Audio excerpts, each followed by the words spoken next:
journey to 190 pounds. I just pulled up to Safeway. That's the name of our supermarket out here in the West Coast. And I figured I'll bring you along for the ride. So today is going to be shopping for success. All right? With the food I need to eat to get them lean.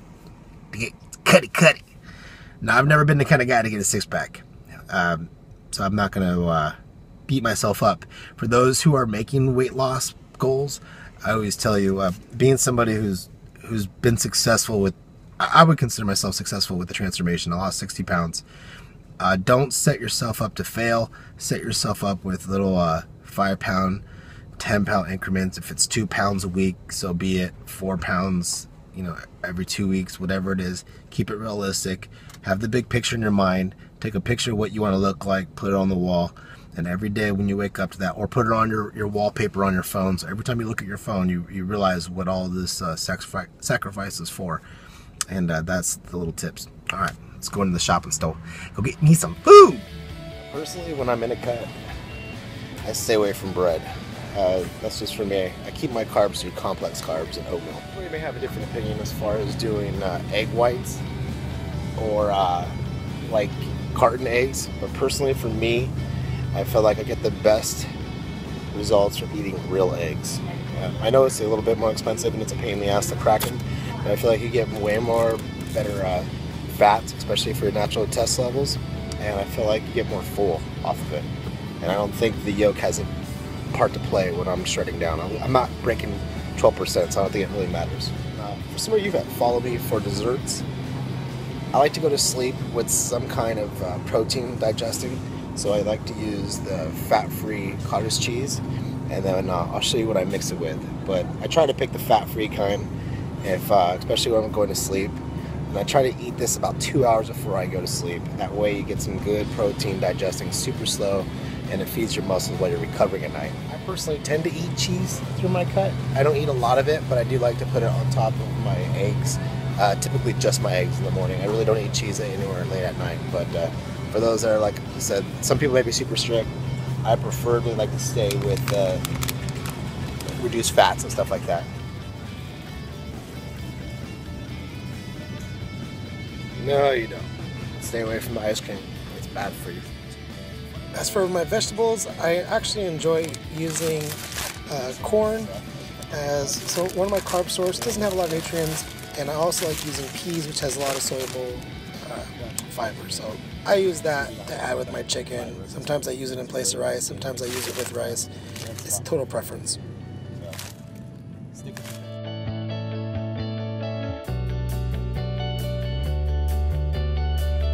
Just like everybody else, and I gotta have some kind of a dessert. So other than making that little cream cottage cheese thing, I actually end up enjoying one of these little suckers called Arctic Zeros. 35 calories, and the cool thing is they actually say 150 calories per the whole pint in case you go at it, so it's not even that much damage. But if you do end up eating one serving, you're right around 35 calories. You're only 2 grams of 5 grams of sugar, which is nothing, 2 grams of fiber, and 3 grams of protein. So I really don't eat as a protein source, but it is very nice to get one of those in, especially when you're cutting. You gotta have something that makes you feel like you're eating human. Some of the best snacks that you can eat when you're cutting weight is going to be nuts. I tend to stay away from peanuts because of the sodium content, but you're better off eating like a macadamia nut. Almonds, which are always going to play it safe. Cashews, I would say, would be the next one. So I'd probably start with almonds being number 1, cashews being number 2, number 3, macadamia nuts. And if you don't have any choices, you can go ahead and go to peanuts. Try to stay away from sugary, try to stay away from overly salted, try to stay away from flavor. But they're going to have really good fats. They're going to help you digest more fat when you're sleeping, and as well as keep you full. I always feel like the fats really help too with digestion, and they also supposedly supposed to help you with like joint pain and stuff like that. So if you're going to snack, I would definitely stay with your cashews. You can never go wrong with almonds. Anyway, I'm always thirsty. I'm thirsty all the time. If I don't have amino acids in my water, branched chain, I gotta have, I use Mio. So typically use Mio Fit for my day. It helps me get electrolytes in and some B12s to help me give me some energy. I don't like messing around with the caffeine kind. I already kind of moderate my caffeine with just my pre-workout. Sometimes a Monster in the morning, that's about it. But I don't want to take anything extra. But I do like to play around with Mio. I'd like to make sure you consume as much water as possible. So stay clear of juices, stay clear of soda. If you are going to have the carbonation, make sure you get that low flavor, sugar-free carbonation drink. And I would even try to stay away from that. But sometimes, like even myself, I like to have some kind of soda taste, and that's what I go for.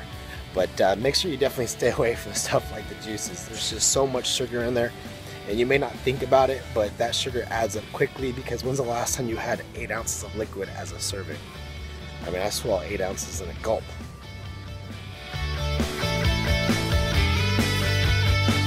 I decided to share this with you because what I mix my cottage cheese with is, I'm going to show it to you a little bit later, but I get some peanut butter, very organic peanut butter. The sugars are a lot better. And then bare naked salted caramel apple. Oh! I sprinkle this on anything that's dessert wise. Let me tell you why. Now, it's calorie rich, okay? For a quarter cup, you get 120 calories, 2.5 grams of fat, but it's only 1 gram of saturated fat. The other fats are like good fats, so it's not always a bad thing. Your carb per serving is 22, but out of those 22, 2 of them are fiber, so really it's 20. And then you get 3 grams of protein. Now you might be saying to yourself, well, hey, I don't want to eat like a super, caloric rich or even a carb rich stuff, but this isn't the kind of calories that are going to make you fat. Well, maybe in excess, but it's the awesome topper. So I'll actually mix this in with my peanut butter, and I'll mix this in with my cottage cheese. That way I get a little bit of a dessert that just tastes amazing, and it's really it's calorie friendly, macro friendly, and you're going to get really good fats and really good protein with it. I hope you guys enjoy that one. I had this conversation with somebody on Twitter about peanut butter, and I'm a big advocate of peanut butter. I think it's really good for you to get your omega-6s, omega-3s, your good fats and everything through your peanut butter. And you need that, because the more good fat you take in, the better your body's going to have, easier time your body's going to have metabolizing the bad fats that you have. So I'm a big fan of using the white chocolate Wonderful. You might think to yourself, oh my god, it's a lot of sugar, but let me go ahead and prove it to you. Here's this Skippy Natural. 210 calories for the Skippy. This is like what a lot of people use, like Nick Wright and all them.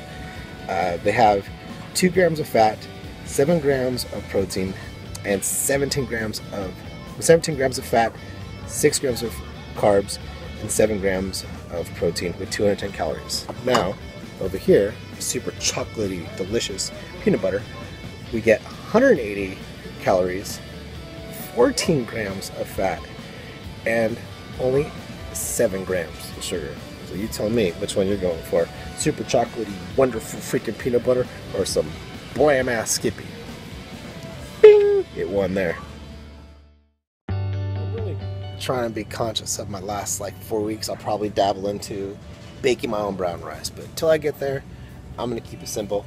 I'm a big fan of using the ready rice, basmati, or the jasmine. And I'll eat a lot of that. I'll most likely eat a quarter cup with meal, so it ends up being one of those packets at least a day, if not 1.5 of those packets a day. Keep it simple.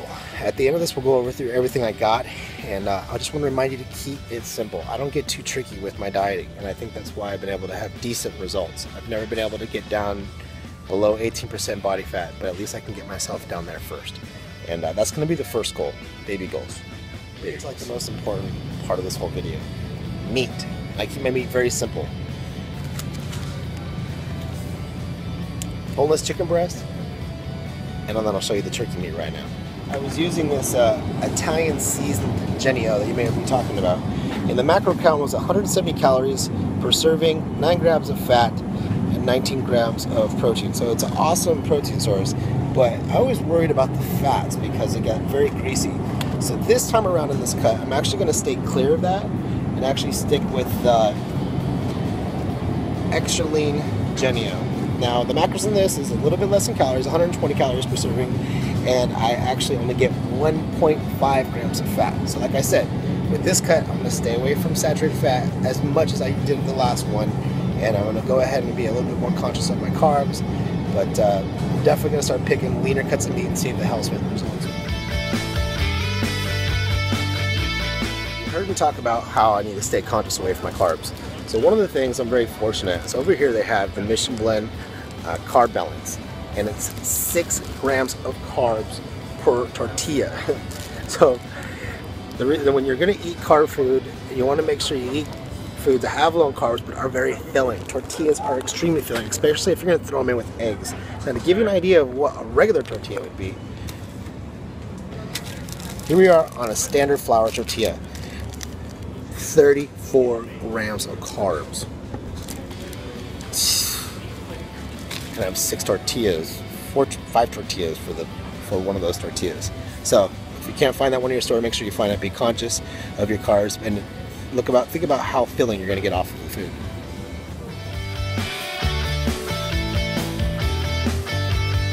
You really can't go wrong with fruit.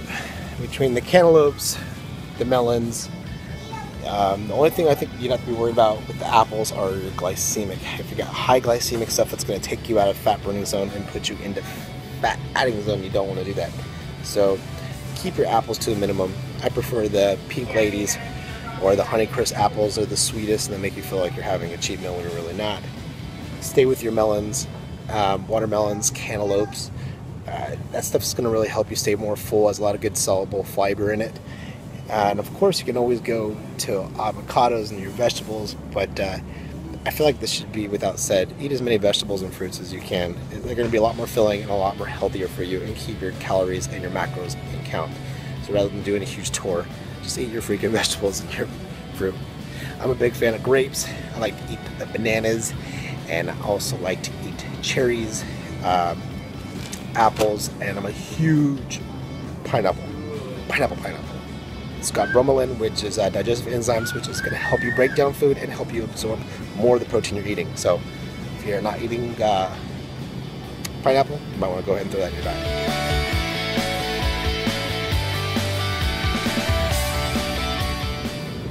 I'm really fortunate too, because at my store they actually cut out their pineapple in pre-cuts. I always got to look at the expiration date. Sometimes I got to get some that are old, but it's about 1 pound and 4 ounces, and it's $4.99. So much of the pineapple. Food section. I have to tell you how important it is to get blueberries. And I eat blueberries with my oatmeal. I eat blueberries in the morning. They're very low glycemic, so they're not going to screw around with your fat burning qualities. And they're very filling. Have great soluble fiber. So that's the last fruit that I'm probably going to snatch before I get out of here, because I use this a lot throughout the day.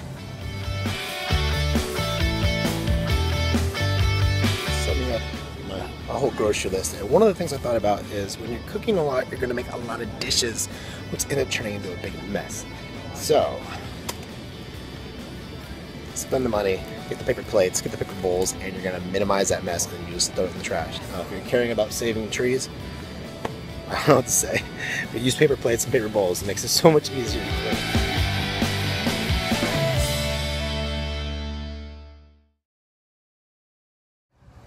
That's pretty much it for the shopping experience.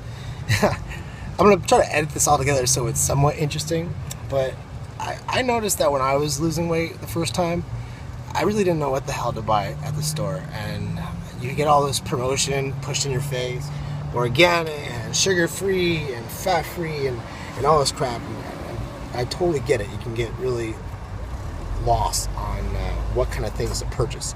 So hopefully with this video, this helps you get a little idea how to simplify dieting. So it doesn't have to be that stressful of a thing, and really it's just being very selective. And then of course you can always get more things. You know, if you're super creative and you're into cooking, awesome. I'm not a very good cooker, so I have to keep it very simple, sometimes even a little bland. The only thing I didn't really show in here is I use a lot of Frank's hot sauce. I use a lot of this fat-free honey mustard and low sugar ketchup. Aside from that, that's pretty much everything I got. I hope you guys enjoyed this little shopping experience. I'm Joey, the Gym Junkie, and I'm out. Can't really yell, it's shopping. That scare people or something.